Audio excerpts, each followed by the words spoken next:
So I'd like to welcome everybody back today to this week's broadcast through Alabama Care. And we are with Mrs. Melinda Davis, the Director of Children's Rehabilitation Service, and Vera Spinks, the Parent Consultant for the Parent Connection Program. In Tuscaloosa. Yes.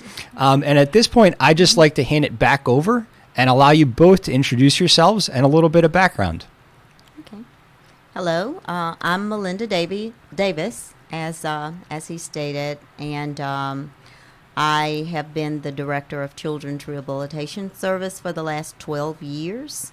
I have been with Children's Rehabilitation Service since 1998. I started out, even prior to that time, as an audiologist, so that's my background. I became a district supervisor in 1998, and then I came to state office in 2006, and I've been serving as the CRS director since October of that year. Of 2006. Yes. Now, I heard kind of through the grapevine and through you, are you looking to take on other endeavors quite soon here in the future? Yes, in the very near future, I will be retiring from my career at ADRS and the state of Alabama. I have a total of 26 years with the state. Prior to my time coming to ADRS, I worked in the public schools for a few years. So, yes, I'll be retiring and taking on some new adventures. Well, congratulations. Thank you. Yes. And Mrs. Spinks, if you would introduce yourself a little bit. Hi, yes. As mentioned, I'm the local parent consultant at the Tuscaloosa CRS office. I guess first and foremost, I'm a mom to 3 kids, 2 of which have special health care needs, hence our connection with CRS. But I grew up in South Alabama, and that's where we started our connection with CRS, was a member of the local PAC in the Jackson, Alabama office. And then we moved to Tuscaloosa and joined up with them. I began working as parent consultant in the Tuscaloosa office in 2015. But I like to say I have lived life experiences of navigating systems for well over 17 years now. Mm-hmm. And so that's what. So when you speak with parents, you can speak from direct experience there. Yes. Now, when you say South Alabama, my mom lives in Mobile. Was it around that area? Clark County is where we moved from, but you go and do everything in Mobile. That was where your closest, for everything is down in Mobile. So very familiar. Nice. And Mrs. Davis, are you originally from Alabama as well? Yes, I am. I'm from Tuscaloosa, Alabama, home of Bear Bryant. I was going to ask. Tide. Now, yes. Are you a South fan or are you a Roll Tide War Eagle? Both of you. I'm a fan of both.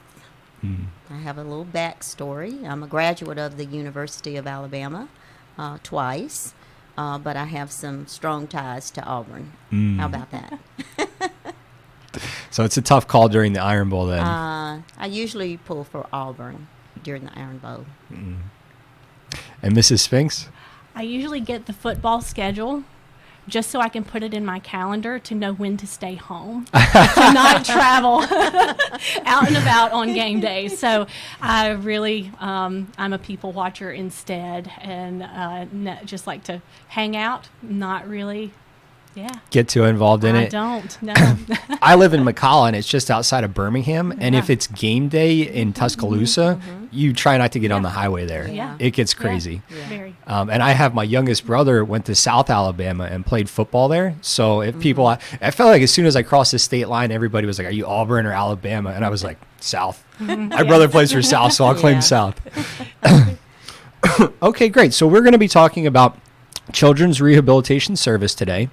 And I'd like you, Mrs. Davis, to introduce Children's Rehabilitation Service and what exactly it is and kind of some history here in the state of Alabama.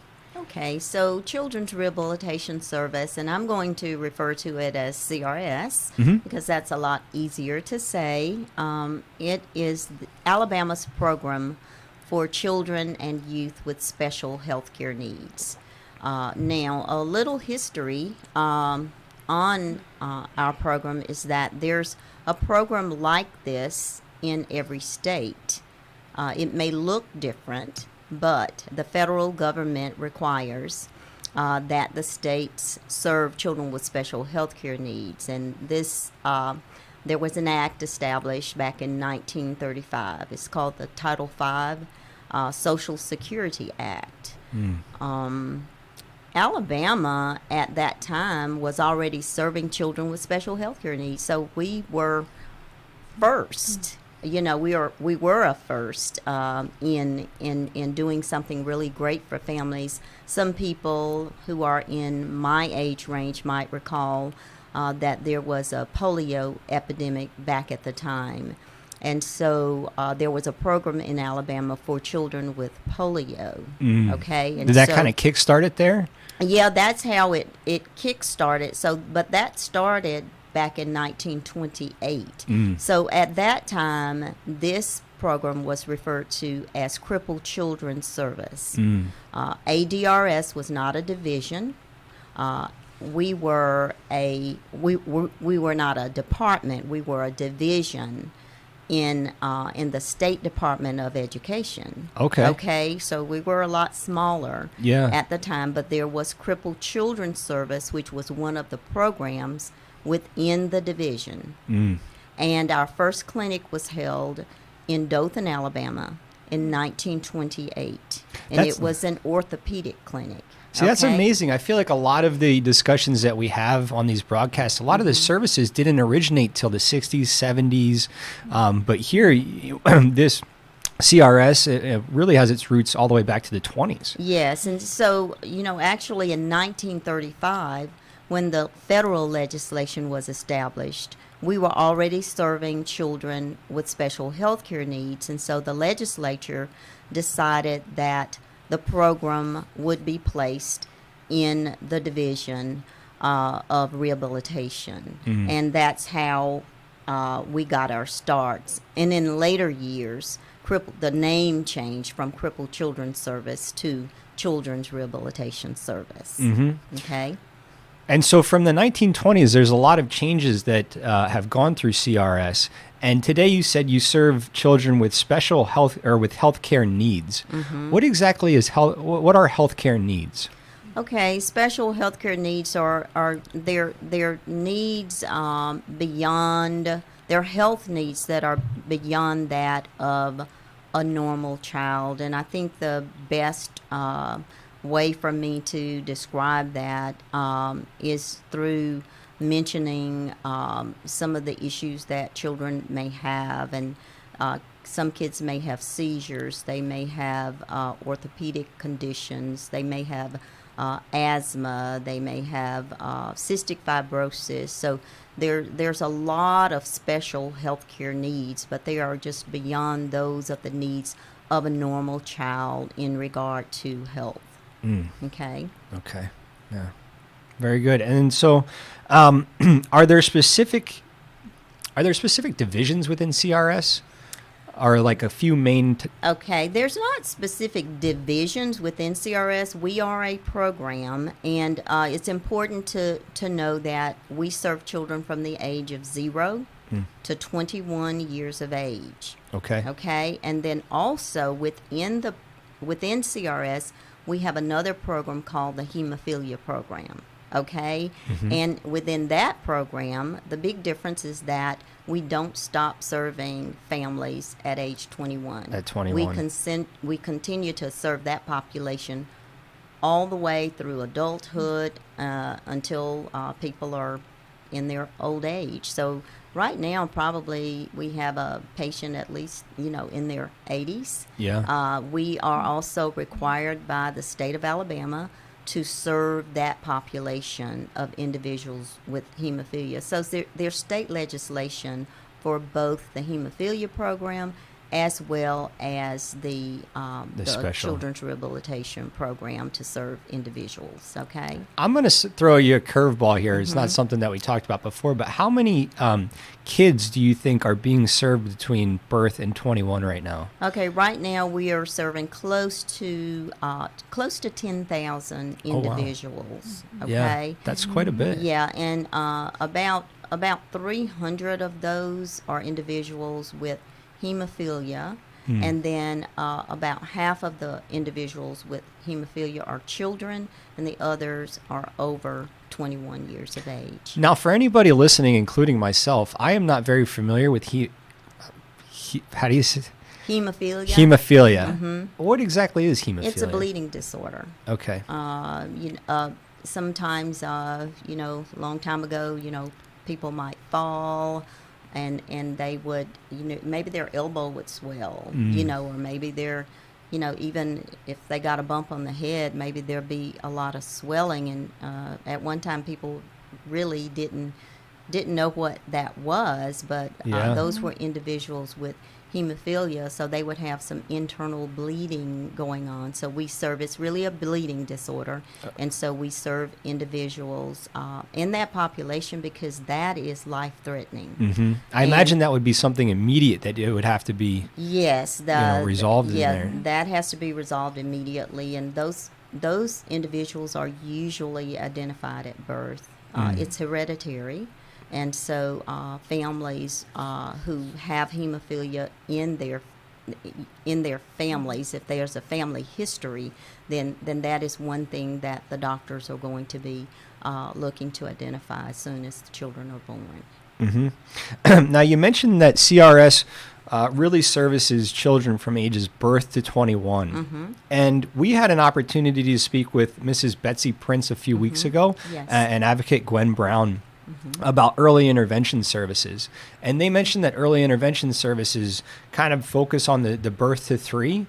But so early intervention services and CRS both service that age group. Yes. What would be the difference there? Okay, so the difference is there's a couple of differences, but the CRS program serves children with medical needs. The early intervention program serves children who either have a disability or a developmental delay. Also, Children's Rehabilitation Service is different from early intervention because it's not an entitlement program. All children from 0 to 3 who have a disability or developmental delay are eligible for the early intervention program. In the CRS program, while all children who have special health care needs are eligible for some aspects of our program, and I can name those for you in a few minutes, every child is not eligible for what we call purchase services. That means they're not eligible for us to buy things for them. Okay, so that would Okay. be like a wheelchair or a tech Yes, talk board.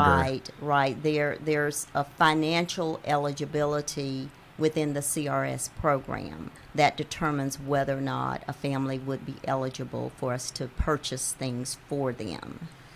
So to kind of summarize, early intervention really focuses on developmental disabilities. Yes. And Children's Rehabilitation Service, CRS, focuses more on medical needs. Yes. So there would I feel be- like they still overlap a little bit too. Yeah, they do. And so what happens is that we serve a lot of the same children. Okay. Okay. So a child may have a developmental disability, but also have a special health care need, a Okay. medical problem. And if that is the case, then those children are enrolled in both programs. And then, of course, I'm sure you learned when you spoke with Mrs. Prince that at 3 years old, those children are transitioned into the public school system for services.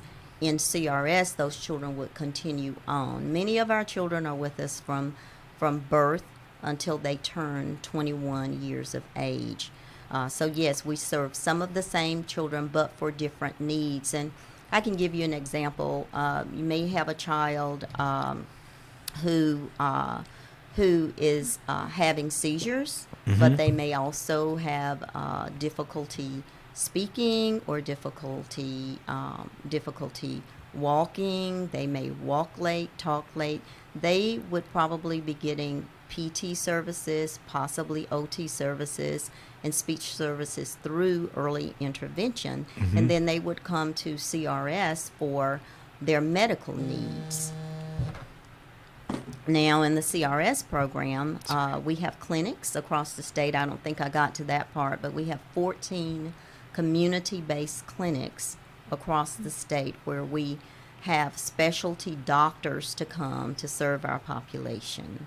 So kids are actually enrolled in clinics according to the type of medical problem that they have. Okay. And any child can be seen in a CRS clinic no matter what the income. You remember that earlier I said that every child does not qualify for a purchase service or for us to buy things, but every child, no matter what the income, can come to a CRS clinic if we have a specific clinic for their diagnosis. Okay? So it's a little bit complicated, and that's why we have care coordination, so families can come and talk to us about their child, let us know what the disability is. Of course, we have to get that disability information or that medical information from their physician. It has to be a confirmed diagnosis, and then we can decide whether or not we can offer them services and what kind of services. So, for instance, a child may be only eligible to come to clinic and have care coordination. We may not be able to purchase anything, but that's providing the family with a lot of information that they may not get otherwise. There's also programs that Vera was talking about, the Parent Connection Program. We have a Youth Connection Program. We have information and referrals so that if a family has other needs, we can refer them to other state agencies or other community programs so that they can get the help that they need. So there's a lot more that we can offer other than just purchasing for families, and that's one thing that's very important for the public to know. Yeah. That just because you may not qualify financially, you still qualify for many other services that we have. And care coordination is really, really important, and that's really a program that we've been focusing on a lot in recent years. Because we can help families to navigate through the system of care. Well, I think that's a kind of a hurdle, because normally if you're searching for an answer, you would go online to Google or something like that, and there would be a website that would specifically answer exactly your answer. But in these types of situations, no one individual child is the same, and so you really need to take that time to meet with that individual and that family and get to know the needs. Exactly. I mean, you can't just Google something. You might be able to find some basic information, but to kind of understand it, I think it's very important for that care coordination. Yeah. One thing I like to say too is just that, like you said, the needs of the family. It's almost like, what do you need today? Because what I need today is going to vary different, as you go through the life course with a child with special health care needs. And so, that's exactly right. It's different, and like you said, each day or each transition Yes. in life there. So, and Mrs. Spinks, you have experience, you mentioned, with CRS for about 13 years? Well, 16 now, yeah. 16 as far years? as being enrolled with CRS, yes. So give us a little, share your story if you wouldn't mind. All right. Well, it goes. I love reminiscing and going back down and seeing just our journey and how far we've come. But it all started in 2001 when my husband and I welcomed, and I know they're watching, so welcome twin girls. And data says that 1 in 5 families has at least one individual in the home with a special health care need. And in 2001, we became the 1 in 5. Unexpectedly. Our girls were born in South Alabama at USA Women's and Children's, and Kylie was they were born at 26 weeks, but she was more like a 23-weeker. She was 1 pound 9 ounces, and then Adlin was 2 pounds half an ounce. So they had all of your typical things that micro preemies go through. And but with Kylie, she had severe brain bleeds. So a grade 4 bleed on the left and a grade 3 on the right. And so that left with some deficits and things to overcome. But she'd done that with amazing tenacity. And I've gotten a chance So- to meet Kylie. Yes, you've hung out. We were down in here in Montgomery, and Full Life Ahead was doing I forget who was presenting there, but I It was was at our Partners in Care Summit, I believe, in Prattville. Yeah, it was in yes, Prattville. Yes. and I was hanging out with the kids, and we were throwing some volleyball around and some Yeah. beach ball around. And that was the first time I got to meet Kylie, and then Yeah. I got to meet her the other day when we were in Tuscaloosa. Tuscaloosa, yeah. Yeah, so And so our journey began after being discharged from the NICU. I am one of those that's proactive instead of reactive. I knew my kids were born premature. I knew that they had things that had happened due to that they needed to help in overcoming. So initially, we partnered with early intervention. We started as soon as they came home from the hospital and started working on those developmental milestones and learning just those things that every kid learns to do: roll over, sit up, walk. Adeline graduated from early intervention, I think, pretty early. And then at around the year mark is when I looked back through Kylie's chart, or actually one of the care coordinators at CRS did, and found where we partnered with CRS because of a referral from early intervention that Kylie still had not learned to sit up on her own or walk. And so gaining access to the world around you, and part of development is being able to access that world. Whether that's from a seat, some type of mobility device, or seating, positioning standards.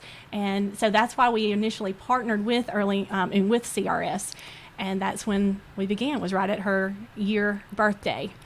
And started out with I think neuro clinic, or neuro ortho was our first clinic. okay. Like I said, we were living down in South Alabama, and so the local Jackson office, like was mentioned, we have 14 local community clinics, and I just jotted down here just something that means so much to families. I know for me, living in Thomasville, we would make the drive for PT, OT, outpatient, doctors, multiple specialty visits. They were all in Mobile, which that's a 100-mile drive one way. Yeah. For me, I'd had to quit my job and stay home with them just because of their needs. So on a low income, we didn't qualify for a lot of other supplemental assistance. Even though we had, private insurance, it doesn't cover everything. So you then have that extra gas, those co-pays that you're running into. And so even getting to those appointments in Mobile became a challenge. So that's almost a whole day It is event. a whole day. And twins, I would get them dressed the night before. Y'all, I had a strategy. Have them hooked up to their apnea monitors, have the clothes that they were going to wear going out the next door, hope that nothing happened through the night, so that we could get on the road and be down there. So those local community clinics that are offered for families, and bringing those specialists to your home, or I say to your home, your community when I say home, where it's not as much of a barrier. You don't have to, worry about how am I going to get to that appointment as much. And so that was huge for us to have those specialists that we could partner with through the evaluation clinics and clinic services that they had. So the specialists, they're not always at those locations, but they kind of rotate around where the need is in the state. The specialists are located in in certain offices. We have staffing limitations, and of course we have budgeting limitations. So our specialists may be located in Mobile. Most of in that particular area of the state, they're located in Mobile, and then they travel to Jackson. Gotcha. To help provide services. So that's the way that it is. And when I was talking about our 14 community-based offices, we're divided into districts. So there's actually 8 districts, okay? And so most of our districts have a larger office and a smaller office. The larger office is usually in the metropolitan area. The smaller office may be more rural, and so it's difficult sometimes to get staff in our smaller offices. So especially the specialists, and so they end up in the larger offices, and then they travel. They travel out, but I imagine, like you said, that cuts down on your time, and and is really from people, from traveling to begin with there and having somebody kind of accommodate you and, come a little bit closer. Yeah. Not even the OT and the PT, but just the effort, I feel like would be a big. Yeah. It is. And just having someone that you could pick the phone up and you could call them. Mm. Have you ever called your doctor, your big doctor's office? Okay. And you leave a voicemail and you wait on someone to, return your call. You're worried. You're trying to, maybe there's a health crisis you're within. Mm-hmm. I can tell you that most of the time, I would say 99% of the time, when you call your care coordinator at your local CRS office, which I have done, I can't tell you how many times, you're going to get them, or if they're not in the office, they're going to say, let me get you to the next person. So there's not as much turmoil in the waiting. Yeah. So like you have someone to bounce these questions off of and help you figure out what the next step is.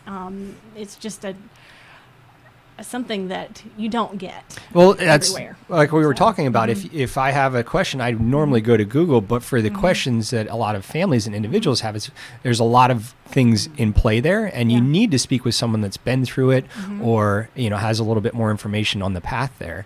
And I think that's a great resource that being able to pick up the phone, like I am unsure about where to go here, and kind of it's almost, I mean, and the neat thing about a CRS office, and we haven't really talked about this as much, but we have we have multi-specialty staff. So if the care coordinator doesn't know a lot about a certain thing that a family may ask her about, she has other resources, usually within that same office or within her district. Sometimes if she has to, she can call outside the district to another CRS office and talk to somebody who has more experience in that particular area. It's a very valuable network. Yeah, exactly. I would like to take a step back. Mrs. Spinks, how did you find out about early intervention? I believe it was upon discharge at the hospital. The that doctor?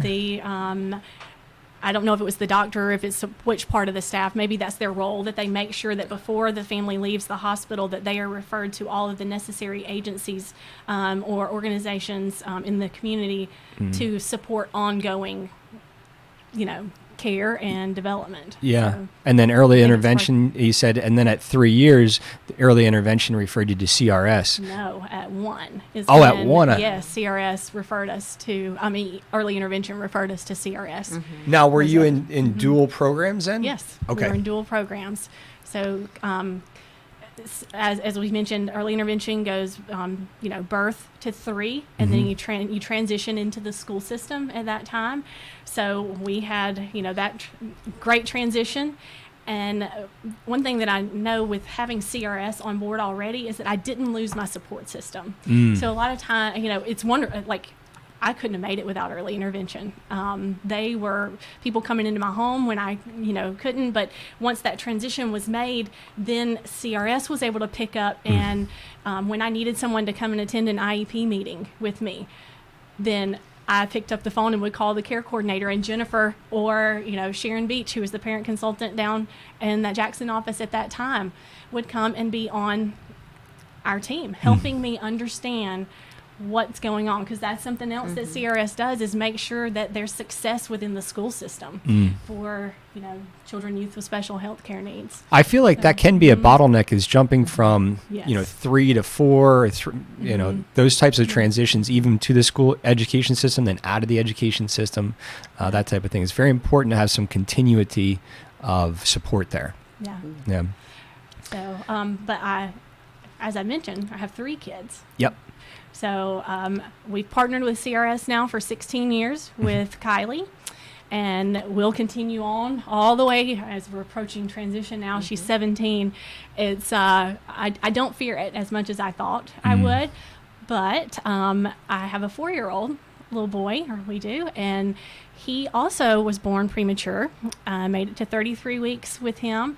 And I prayed that he would be healthy, come home from the hospital immediately, not have any diagnoses. Didn't have any of those prayers answered. Like, he stayed in the NICU, and right around the 2-month mark, he developed a cough that would not go away, and it sounded like one you didn't want to be around him. Like, he's sick, but he didn't act sick. It took us until he was a year old. I learned that you get to the specialist. Like, the specialists are the ones that are going to help you, figure out what's going on. And we found out that he had an airway defect that he had had for almost a whole year. And we immediately partnered with CRS because he also was diagnosed with a hearing loss due to communicative hearing loss. I think that's conductive. That's it. Thank you, audiologist. Conductive hearing loss. And he was failure to thrive. So one of the programs that CRS has that both Kylie and my son Zan have been through is a feeding program. So we have nutritionists in house. We were able to go through our feeding, clinic, and have a multidisciplinary, approach to evaluating his nutrition, his intake, with a speech therapist looking to how he's, eating and swallowing, and now he is thriving. We were able to, That's awesome.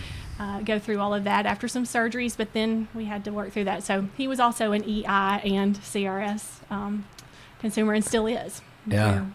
I applaud you for being such a strong woman. Oh. Yeah. So I'd just like to say that. So you mentioned there the transition into the education system.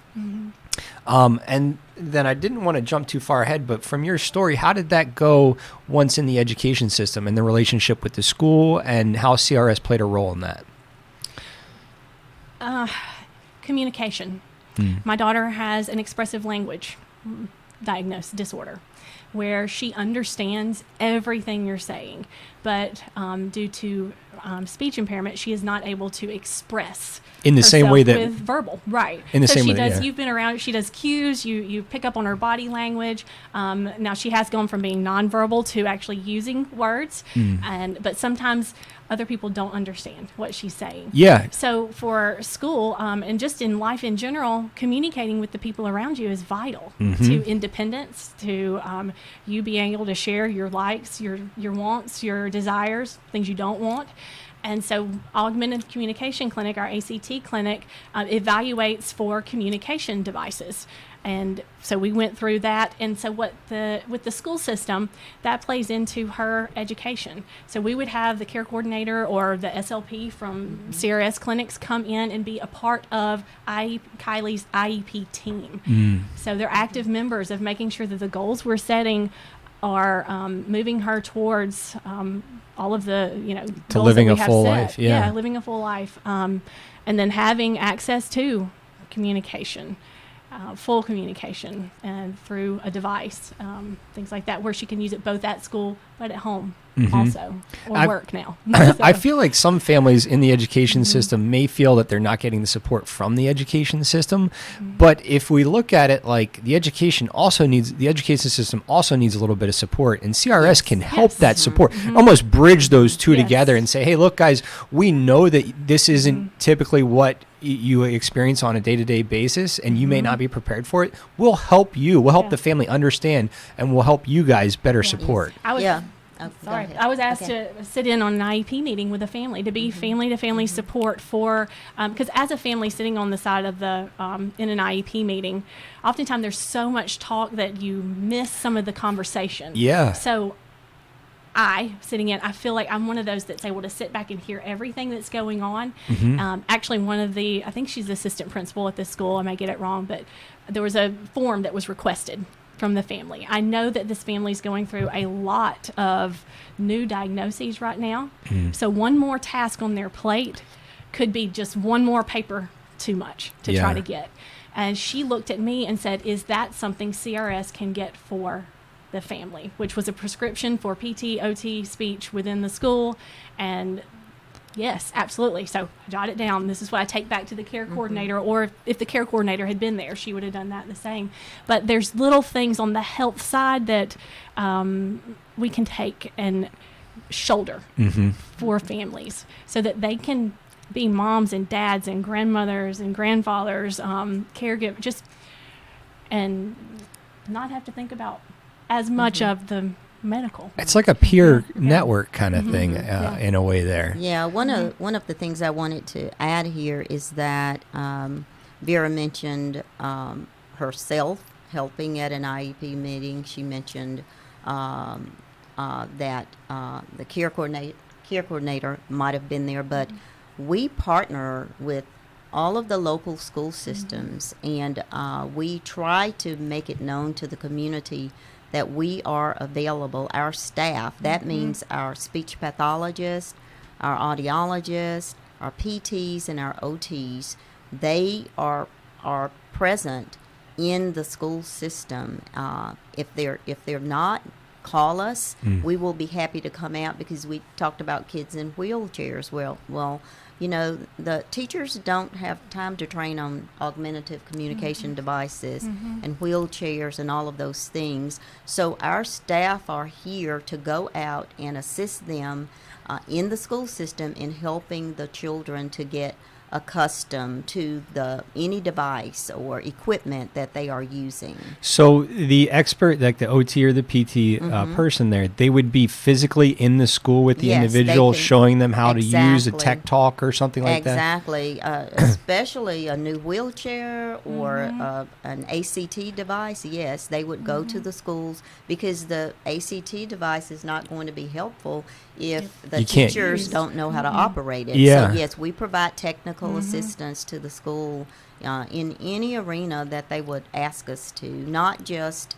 the CRS program, but also in the VR program. Yeah. I know that you'll get to VR, but they have rehab engineers who are present in the schools. See, I think that is huge, because instead of, let's say, teaching teachers how to use, and I use the word tech talk because my aunt has a tech talk that she uses to communicate.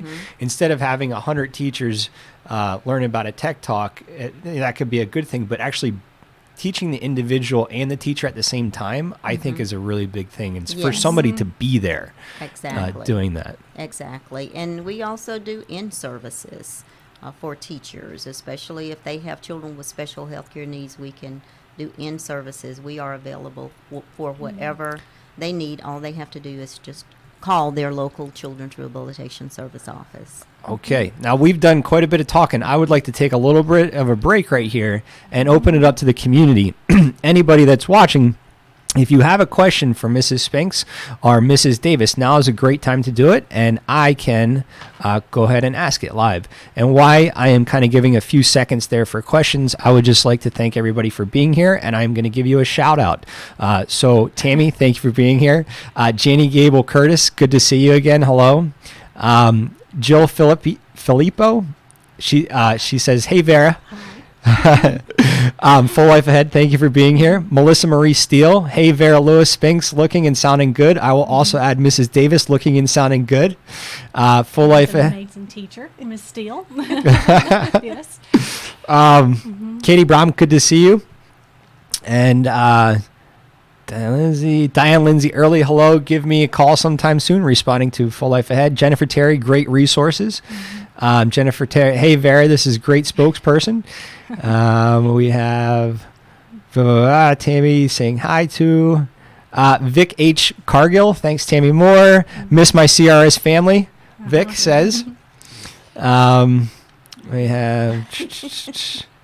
Nikki Mantooth Leak. "Hi, Cheryl," saying hello in the chat, so I'm glad you guys are communing there. Ree Clark, "Vera, little things we can take and shoulder for the family. That is a big blessing for our families." Yes. And Ree is the local parent consultant in the Montgomery office. Oh, perfect. Yes. But I like how you did say that, and Yes. Yeah, because we haven't mentioned a lot about our parent connection program. perfect. It is a good transition. So we don't have any questions at this point. Guys, feel free. I will review the chat in the next break here. But Mrs. Spinks, if you could talk a little bit about that. Yeah, so we throughout the state, so we call it our Parent Connection Program because we do many things. And as you know, Ms. Melinda has mentioned here, we also have the Youth Connection. So we have youth advisors that, just like our parent or youth consultants, just like we have parent consultants.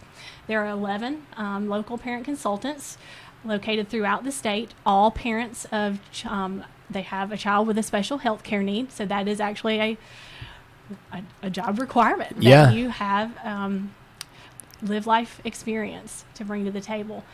There's also a state parent consultant located within the state office, Ms. Susan Colburn, who helps us navigate just everything that's going on and keeps us connected to resources. But with that being said, we also have a newsletter that goes out quarterly, typically.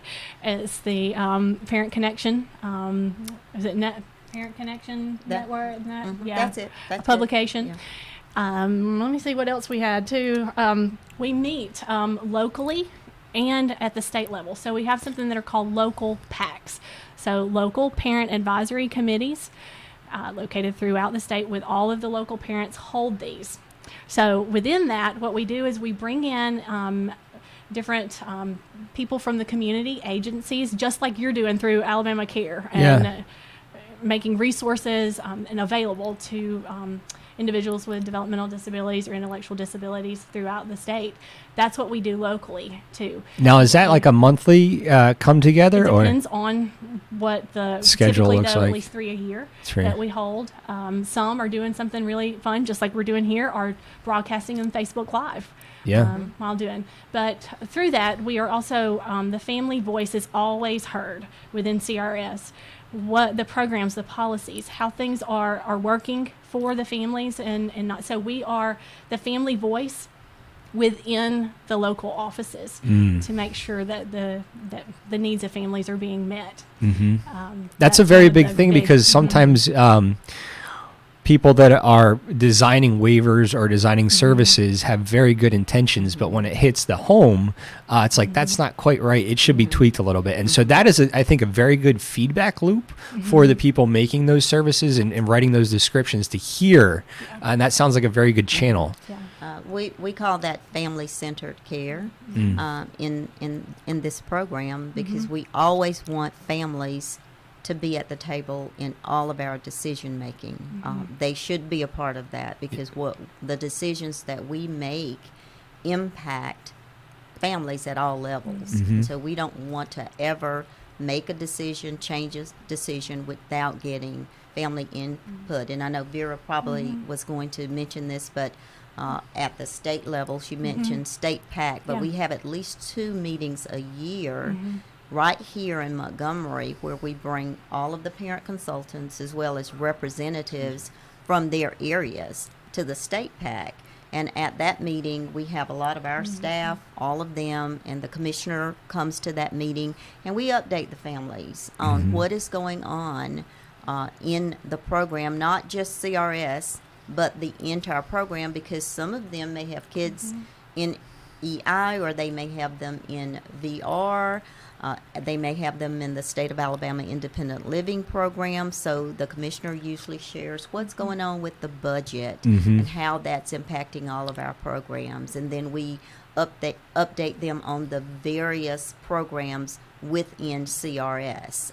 We have a strong maternal and child health connection, and typically we have a grant in place where we're doing additional things to build the system of care for children with special health care needs. And so we want to inform them of everything that's going on in our program at least 2 times a year. And then they have an opportunity to share. That's the fun part Yeah. for me. Yeah. Is Yeah. just hearing from all of the districts and learning about what's going on with them and hearing all the wonderful stories that they have to tell about their own districts.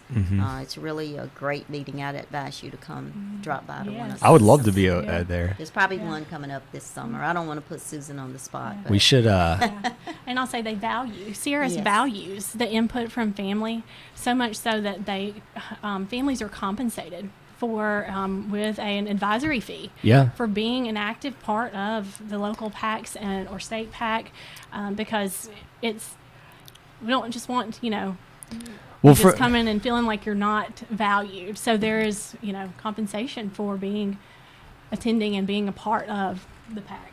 And The federal government, I talked a little bit about Title V at the very beginning, but that is an expectation, is that we value family input and that we have family involvement. And so we used our some of our federal dollars. Actually, our federal dollars actually fund our parent consultant program and the activities of this program.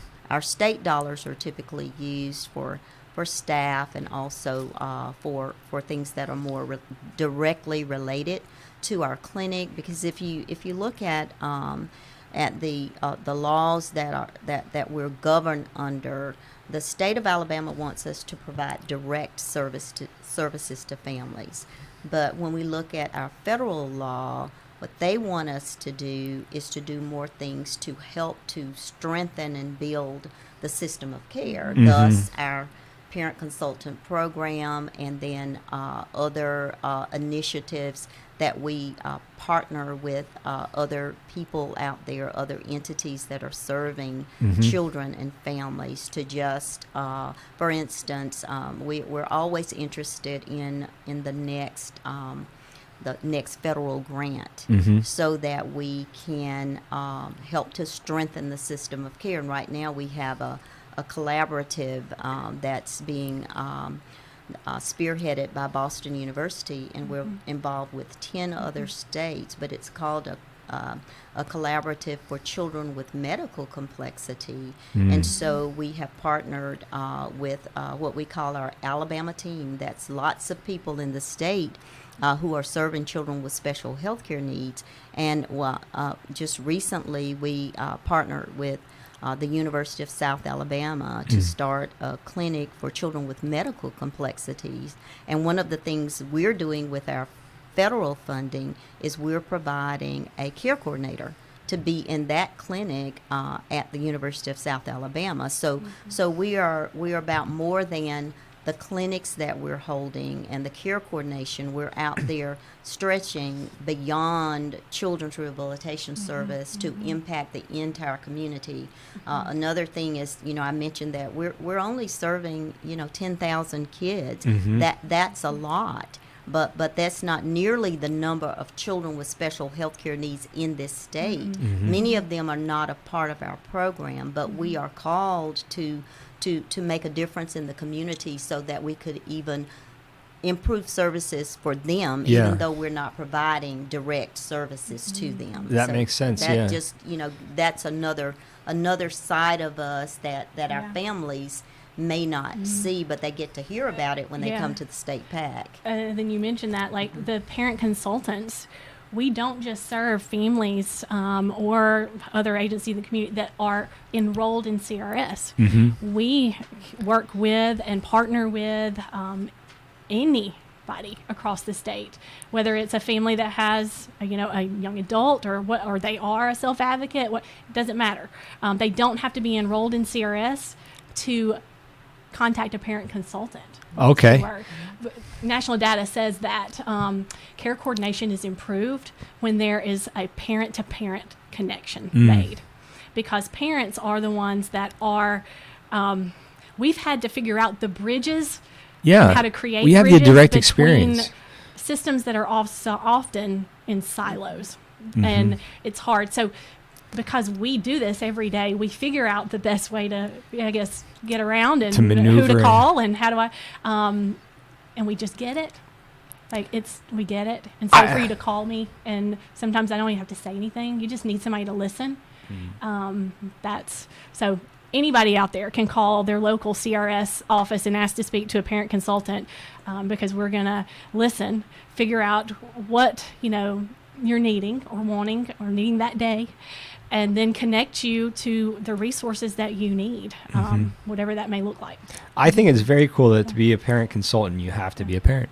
I mean, it makes sense. It's in the name, but I feel like that is such a valuable resource that if you want to get somewhere in life, you go to somebody that has been through it and has been successful in there. And you need to ask that person how they did it, and hopefully they're willing to share their experience and hear. And some you can also be a guardian because sometimes children with special health care needs don't grow up with their parents. So Yeah. it may be a guardian or caregiver of a child with a special health care need as well. Now, could you, Mrs. Spinks, give me 2 examples of maybe some recent conversations or instances that you've helped families? Yeah, I think I mentioned this was a hard question for me because every encounter and relationship and time that I get to walk alongside somebody else is meaningful to me, and I can just think of so many. I hope they're as equally meaningful to the families, but just for time's sake in this, 2 did come to mind.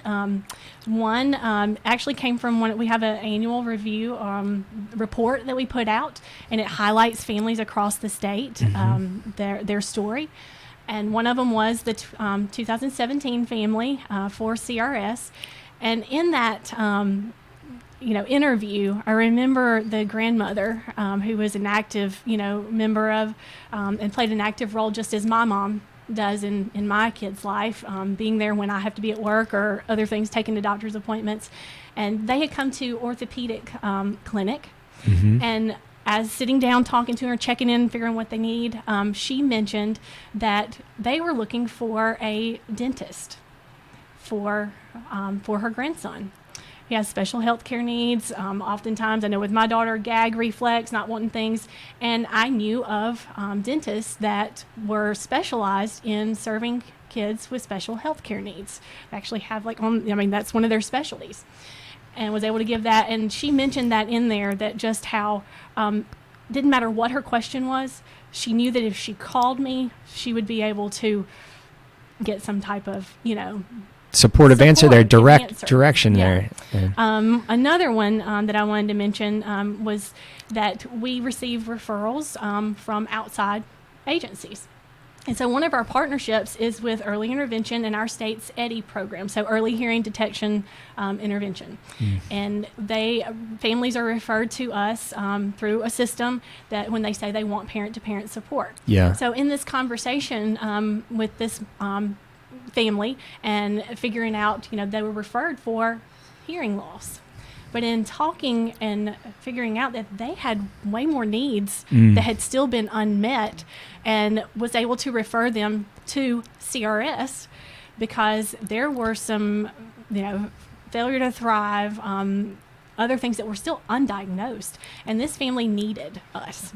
And so it wasn't just us that they were referred to, they were referred to other things, but just being able to talk to a mom where she had gotten to kind of that stress level of, Yeah. I don't know what to do. So those were 2 that I just wanted to. Well, I imagine there mention. being able to see kind of what she would be going into, like, hey, you're worried about this audiology thing right now, but you're going to be worried about this in 2 months. And being able to say, hey, let's get you into this kind of a system here where it's going to support you through all these Yes. obstacles, I'll say. Yeah. Yeah. Needing referrals. Those were things we could do, So, but there are so many. I mean, it's an honor to be able to know that I do what I do because of my kids, and where at one point you can see that as a why me, or why did my kids have to, be diagnosed with this diagnosis, whether it's, progressive or whatever it is. But I am certain that I know that my parent network of families, of parents that I can call on, because I still need support.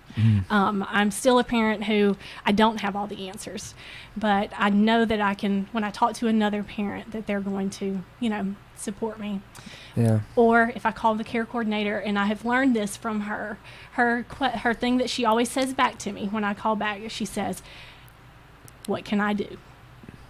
And that just, It opens up. Yeah. So Everything. And so I'm overwhelmed being in this room with you too.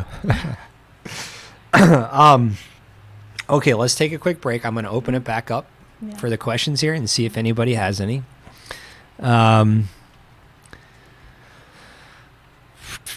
me scroll up to where I was. Mrs. Jones. Thanks, ladies, for sharing such important information. Matissa Moore. Hey, Vera, good job. Great job.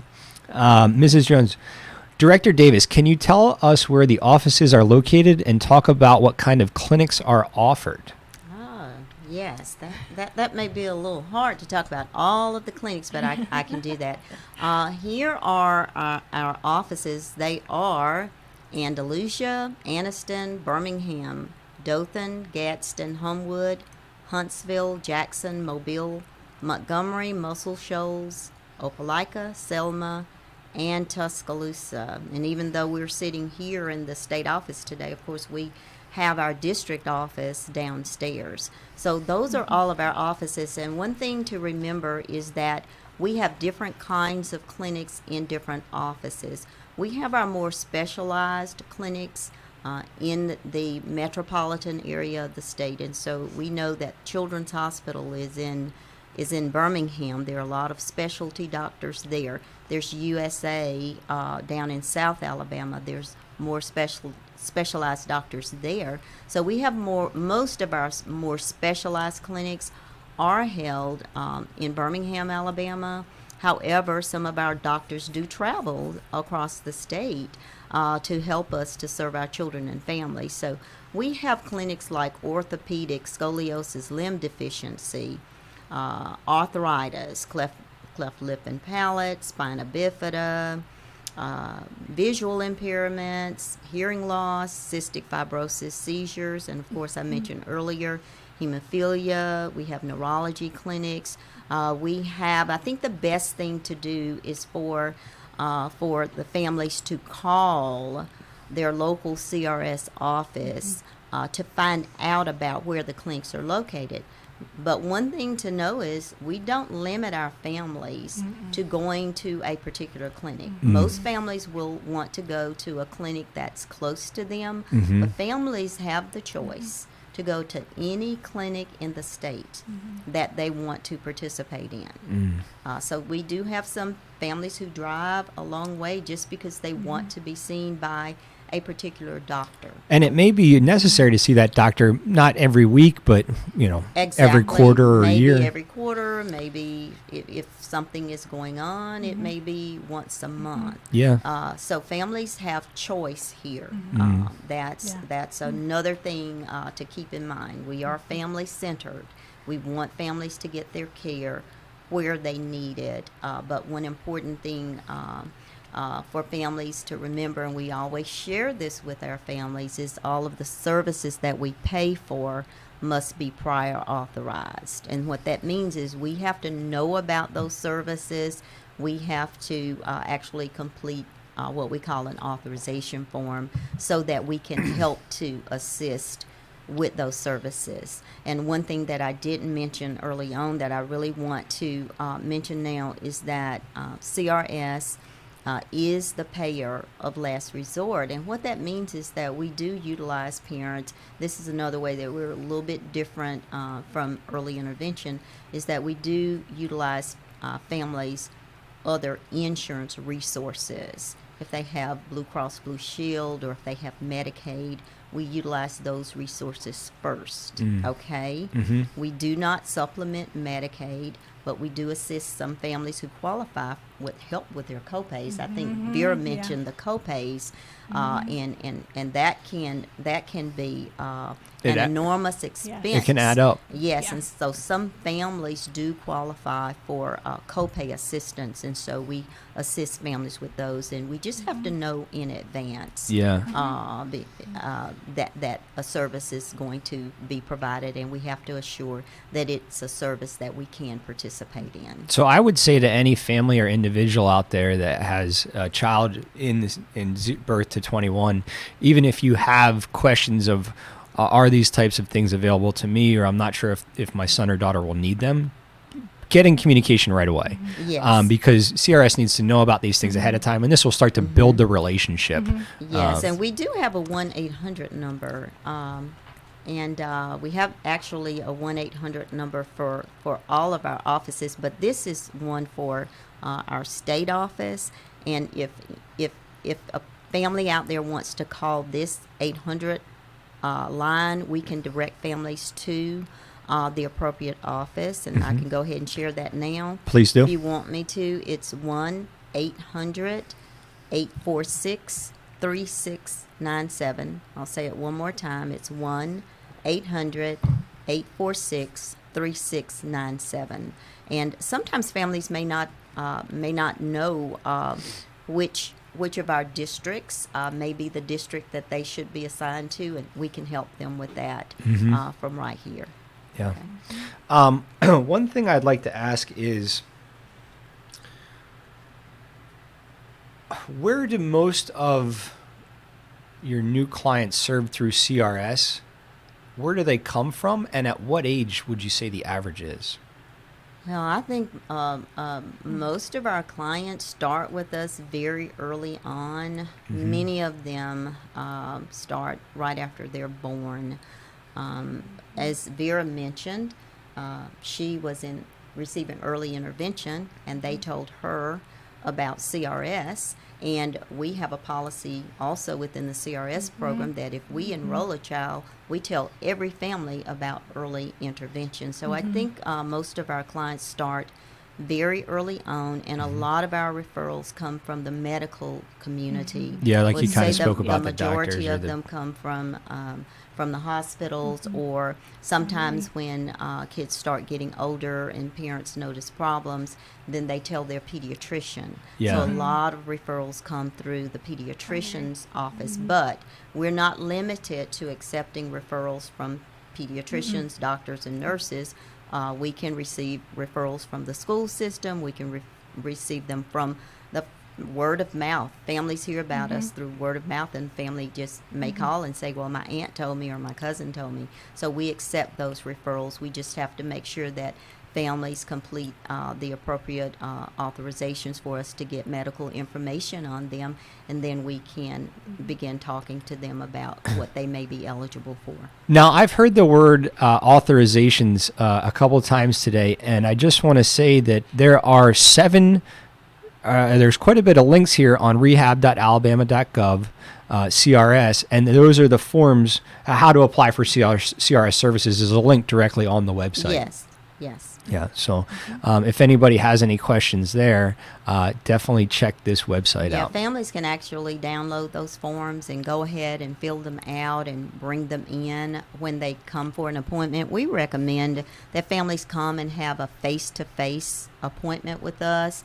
If they can't come in, our care coordinators will find a way to go out and meet with them to complete the paperwork. Some of our families may not be able to leave their children, and they may need a home visit, and that's another thing that we do. We can make home visits to do an application. Yeah, So because I feel like that application, sometimes if I'm doing a new application for whatever it is, I don't know quite, and I always have to call. Like, what does this mean? Right, What should I put exactly. here? Exactly. You know, what is the Exactly. verbiage that I use there? Exactly. And some of our workers can get on the phone and help the families through that application Yeah. by phone if they just can't come in. But it's great for families to come so that they can meet their care coordinator, put a name with a face, and possibly also see the office, see the clinic, and see the other workers that they might end up seeing when they bring their child in.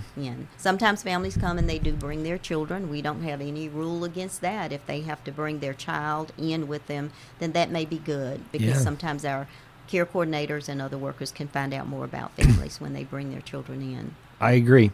One thing I'd like to ask is, and we can kind of split this up if you ladies would like to take one each and then kind of combine or however, but I would like to give specific example cases or clients in 3 different age groups. And one would be birth to 5th grade. One would be 5th grade to 8th grade or middle school. And then the third would be 9th grade through 21 in high school. Well, I prepared some examples. Yes. If Vera No, wants you're to jump in, she can. But the first example I'm going to talk about is this is a little girl. She's about 9 years old, and she started out in early intervention, and she has a condition called arthrogryposis, and she has very limited upper body strength, and when she was born, her hands were twisted, and so she you can imagine that she has a lot of difficulty using her hands. And one of the issues that she was having is that she couldn't feed herself. And so that was her wish, that she would be able to feed herself. And so her mom let the care coordinator know about this. And the care coordinator started out by talking to people in our feeding clinic that Vera has also mentioned. And this is something that the folks in our feeding clinic had not had a lot of experience with. But anyways, to just shorten the story, this child ended up getting something called a meal buddy. It's an assistive feeder, and it's like a robotic arm. And there's 3 bowls to choose from, so the child could push a button, just one button. There's just one button to push, and she could use that. And of course, I'm sure, I wish we could have all been there. I know. To see the expression on her got face when that it to see. works. But that That's awesome. That was one of her wishes, is that she could feed herself, and so we were able to make this happen. Yeah. For That's this huge, to particular give family. someone the independence to say, I'm hungry. I Exactly. don't have to ask for somebody to spoon feed me right now. Exactly, and that's Yeah. what that's our ultimate goal, is that our children would have independence, that they would reach their maximum potential, Yeah. whatever that is, and we want to make sure that happens for each and every one of them. So another example of someone that's a little bit older, teenagers. A lot of times, teenagers come to us because of some traumatic event. You mean that's like a happened in car their life, accident like a or- car accident or automobile accident, and that's what I wanted to talk about. Is a young man who was a teenager, and he was in a four-wheeler accident, and he had a shattered vertebrae. He had some fractured ribs. He had his left lung was collapsed. We start seeing these patients when they're in the hospital. Most of these patients, the trauma patients, end up in the hospital in Birmingham. Okay. Some of them may end up in the hospital at UAB, but the trauma centers are the biggest trauma center with the most experts is actually in Birmingham. So we have workers who will go into the hospital, even while the child is still hospitalized, and start meeting with the families to let them know that we're going to be here when your child is released from the hospital. And many of these cases or these clients are in the hospital for weeks and months. But in this particular case, we were able to provide this family with a lot of support while they were in the hospital, and then when they got out of the hospital, we were able to provide this particular client with a wheelchair. We are involved in the Birmingham area in something called a rehab medicine clinic, and a lot of those patients are followed in that clinic after they get out of the hospital, and then our PTs are involved so that we can get the clients fit with the appropriate wheelchair. And then after all of that, our families, like I said, our care coordinators are providing supports to the families, and those care coordinators are some of them, if there's a traumatic brain injury, it may be a TBI care coordinator, or it may be a transition care coordinator. And so in this particular case, it was a transition social worker, and she was able to refer this family to the VR for VR services. And of course, teenagers drive, and if they're able to drive, then they can get back into their vehicles, but they're going to need some assistive driving lessons. And so this particular family was able to take advantage of that, and this young man was able to get everything that he needed in order to be able to drive again. And so that's another good story. Families need to know that there's hope when there's an accident that really changes your life.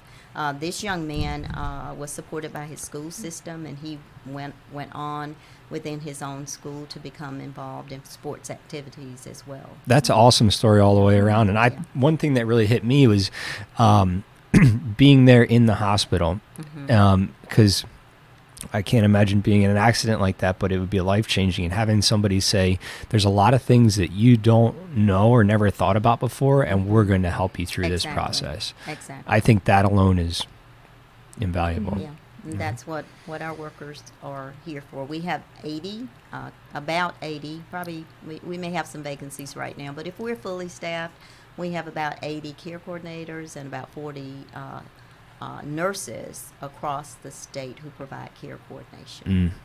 And then one other thing that I want to talk about, this is not a particular client, but this is another area where we usually talk to families pretty early on, and that's in the world of hemophilia. Okay. As I said before, in most cases, it could be hereditary. It is hereditary. Every now and then, there's a family who didn't know that hemophilia was in their family, and it may Like be it'll skip a generation It or may be a something. new situation, but in most cases, families know that their child could possibly, there could be a certain percentage that their child might be born with hemophilia. So our workers, usually it's probably a nurse, is able to meet with the family early on, oftentimes in the hospital or right after they get home, to talk to them about current treatments. And there have been in the past a lot of problems with older people who have hemophilia. They may have joint problems, but there's new medications out there every day. So our workers are able to provide comfort to the parents by telling them about what's new. Of course, the doctor is the one who recommends the type of treatment for the patient, but our workers are there to assist the families early on, to just provide comfort and letting them know that, hey, your uncle might have had this problem, but you don't have to worry about this today because of the new medications that are on the market. And that's something that you assist with and provide for as long as that person... As long as that person lives. Yeah. And if they want to be a part of our program, we're here. And one of the differences in the Children's Rehabilitation Service Program and Hemophilia Program is that there is no financial eligibility for anyone in the hemophilia program. It does not matter what the income is. We can help with many things with just about, I won't say all of their needs, but most of their medical needs, regardless of the income. Hemophilia is a very expensive disorder. There's something called factor that the patients use, and because of the Affordable Care Act, now there's no longer a cap on the services that they get from their insurance companies. However, there's a need for other things that may be expensive that the insurance will not cover, and so we help with those things. Dental care, anything that anything that could cause you to bleed could cause a problem. Yeah. Okay, so simple things like, we can go to the dentist, but if someone with hemophilia goes, then we've got to make sure that they've had the proper medication. And so in most instances, we don't have to pay for factor because most of our clients with hemophilia do have insurance, but there are a few who don't have any income, any insurance, and when they don't, then we can pay for everything with them, or we can help with other things for those who do have insurance. Thank you very much for doing that, sharing those 3 examples there. I'm going to go through the chat really quick. I want the audience to be involved here. And Matissa Moore says, Vera Lewis Spinks and Amanda Tomlinson Chandler were my cheerleaders when I unexpectedly had to step up and into a spotlight and share my daughter's journey at a conference. Ree Clark, not just our parent consultant, she is also a strong motivational support, great parent consultants, and I am glad they are friends. CRS, I love our program. Atala Buchanan. Sorry if I kind of stuttered there. And Matissa Moore says, care coordinators are magical. Okay, so one of my last questions I'd like to say is transitioning out of CRS at 21. What does that look like? Well, we start way before 21. Yep. We have a group of social workers that we actually call, I think I mentioned that a few minutes ago, transition social workers, and we established that class several years ago because of the need for transition. We already were working on transition, but we wanted to place more emphasis on transition, and so we partner with vocational rehab for transition services. But of course, when we talk about transitioning, we're talking about transitioning in all areas of adult life. Yeah. Not just there's going to work or they're going to college. Some of our clients may not do either of those, but there's health care, there's education, beyond high school. So we try to assist our families in all areas of transition. So we start usually in some offices, they may begin talking to clients around 12 years old. Oh, wow. I was going to say maybe 17, Yeah. but 12 is... No, That's maybe pretty- start talking. I think it's important, and we've decided as a program that it's Yeah. important to begin talking as early as 12 years old. Early and often, Mm. I like to Yes. say. Goals change, It takes especially us at a 12 while years to- old. yeah, Your goals yes. probably Mhm. changed. My goals, Yeah. I wanted to be a teacher way back then. Yeah, they do. Yeah, and so even and some may not start talking until 14, but definitely no later than 14. We need to start talking to our kids about what they want to do in life. What are their aspirations? What are their goals? We have surveys Yeah. that they can complete to help us to help them to determine what they might want to do. And then also we have something called Teen Transition Clinic. That's another one of our clinic programs. So they can go to Teen Transition Clinic and get a full vocational evaluation to help them to determine what they may want, if what they are desiring to do is going to be obtainable based on some of the testing that's done and some of the discussions that are held. So there's a lot that goes into preparation for transition after a child or a client leaves the CRS program. Vera, you're probably talking middle of about it, yeah. transition already. Yeah. There are, transition is not easy. So I do want to point that out. There's nothing magical about transitioning. Some things are easier than others. If a child wants to go to college, we have our VR program here that can help them to make that transition. Even when there's some significant disabilities, VR has the tools to help those families to go to college.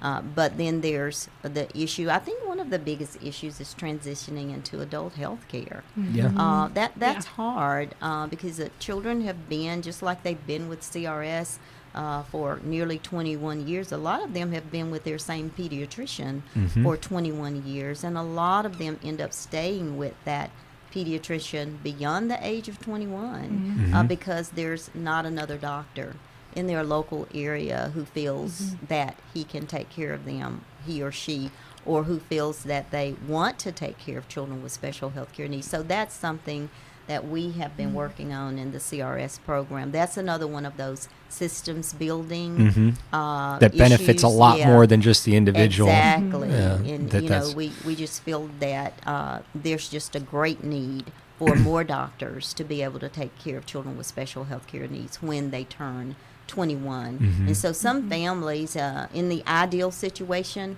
a family might start handing their child off to another physician when they're 18 years old. They may see one physician this time, the pediatrician, and then they may see their general practitioner the next time. So in an ideal world, that is what takes place, but it doesn't always. And I'm sure Yeah. Vera can share. And it varies more with you too about that.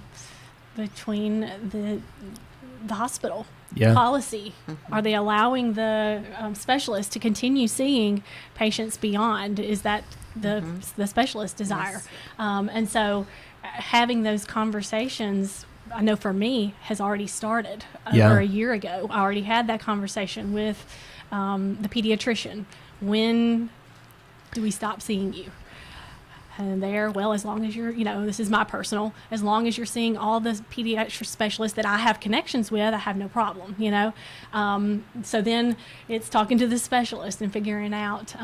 But again, it's educating the specialists and, providers out there on the need for more adult Care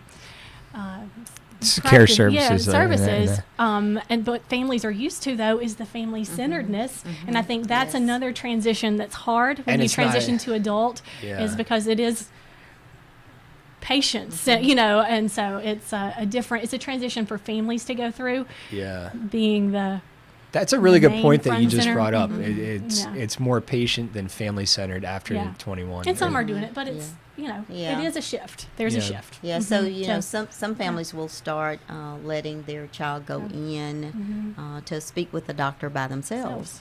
Mhm. At age 14, 15, 16, just to and it's recommended that if they can do that they start doing it at that time. That helps. So As- Yeah.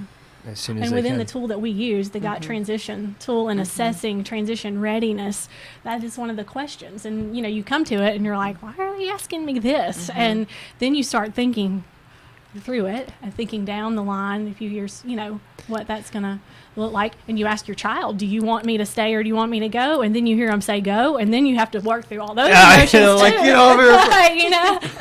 yeah. So What are they and asking Kylie, in she's there? Going, go, I got, so Yeah. it's a process, and that's why I say it has to start early and often. Yeah. Okay, great. Well, we are going to kind of bring this to an end here, and I would like to say thank you very much for both of you being here and sharing your story and your experience and your wisdom with me and with the community. And as we kind of wrap it up, is there anything that you would like to say that we haven't talked about that you would like to say to the community?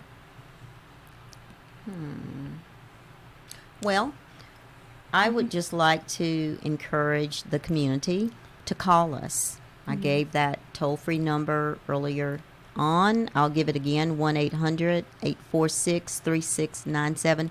If you have any question about your child or someone else's child and whether or not they can be served, the best thing to do is to call us and ask to speak to a care coordinator. And we will let you know what all of our services are, because there's no way that we can cover everything that we do here. Yeah. And there may be a service that we provide that we can help you with, or there may be a service that we can tell you about that your child could benefit from.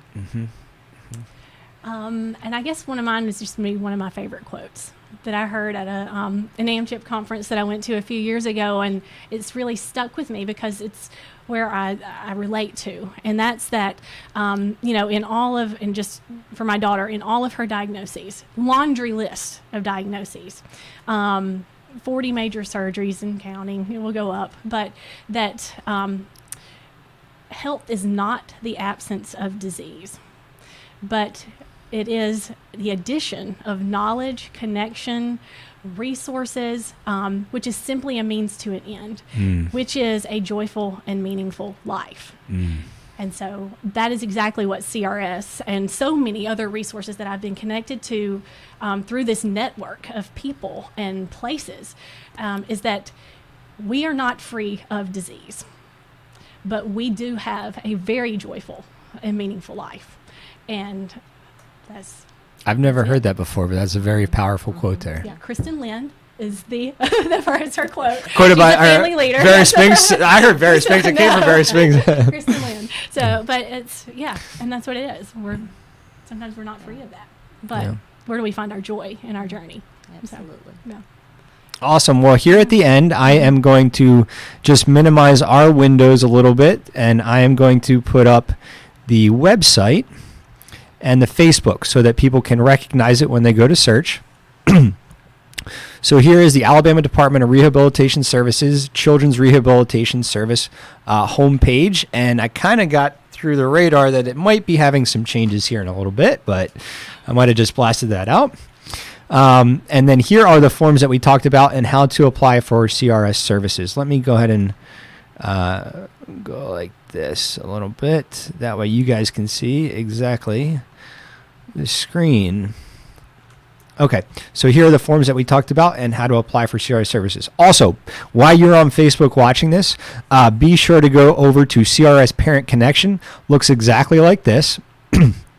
And follow and scroll through. So here you will see a lot of interaction from CRS. And please like their page and don't hesitate to ask them a question. So, all right. Thank you, everybody, for being here. I will see you next week. And I will put that out there on Facebook when we're ready to go. So you guys have a great rest of your day.